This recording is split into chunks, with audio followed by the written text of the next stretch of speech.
Welcome to Session 5 of Understanding Organisations. Session 5 looks at organisational structures. By the end of this session, you'll be able to describe a range of different organisational structures and also reflect on the structure of your own organisation. Organisational structure. Organisations need internal structure for a variety of reasons. These include the coordination of staff and tasks, efficiency, effectiveness, and ease of communications. Without a structure, there's a lack of clarity, there's a lack of line management and lines of communications. These structures do not have to be hierarchical, but the most important thing is that they're clear to everybody involved in the organisation. There's been plenty of research and theories of organisational structure, and these are constantly emerging as society develops.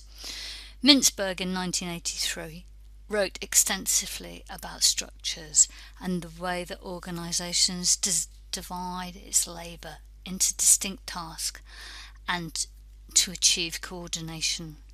Charles Handy started writing about structures in 1978 and suggested that culture was created through these structures and can influence the culture of organisations.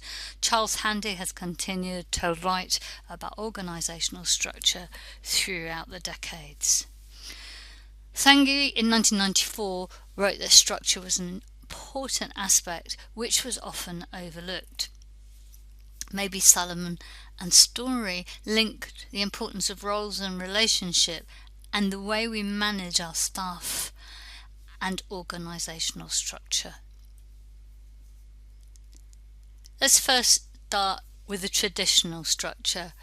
What you see here is a traditional hierarchical structure, one where there's very clear lines of communication, but it is a command and control style with the manager and director at the top, working through the financial controller, administrator, and a range of different managers to the teams appearing to be at the bottom servicing the organisation.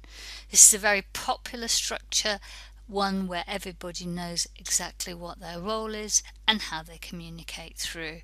However, increasingly it becomes less of an acceptable structure for many people who want to develop a flattened and more egalitarian organisation.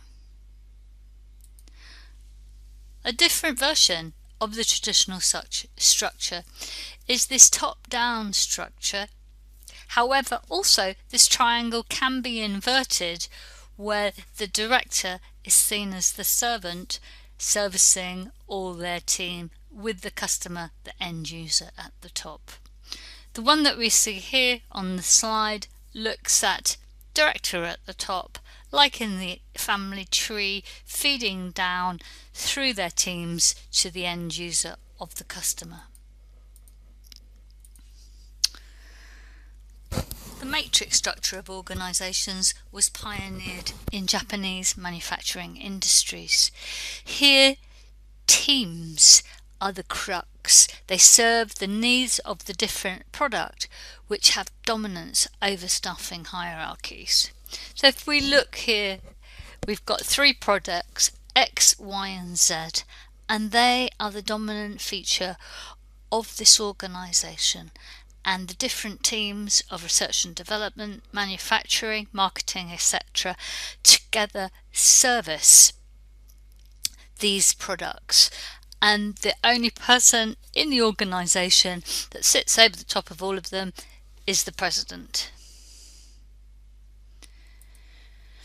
There are many different emerging structures, and only a search on the internet will show how many different organisations are looking at different structures. The one on the left was suggested by Charles Handy. He talked about having a shamrock style of structure where the left-hand leaf was the core of the organisation. These are the core staff, the core team. The top leaf was where you outsource contractors, vendors to do a large amount of work on contract.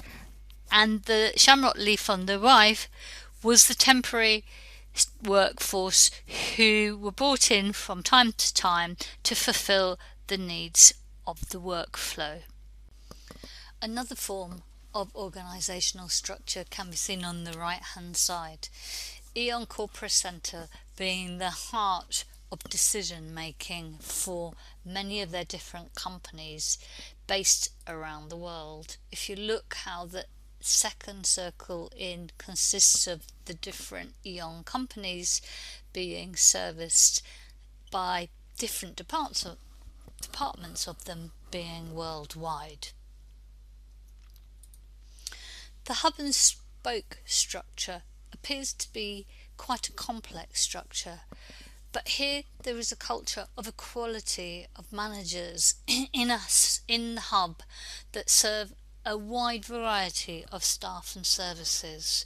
There are clear lines of communication between each other and between the core, and the core of managers in the middle servicing a range of different organisations around the hub.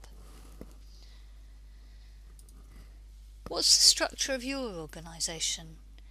How does it contribute to the effectiveness of the organisation? If you work in a very small organisation, perhaps you can research the structure of another organisation that you're familiar with. Record your thoughts in your learning journal.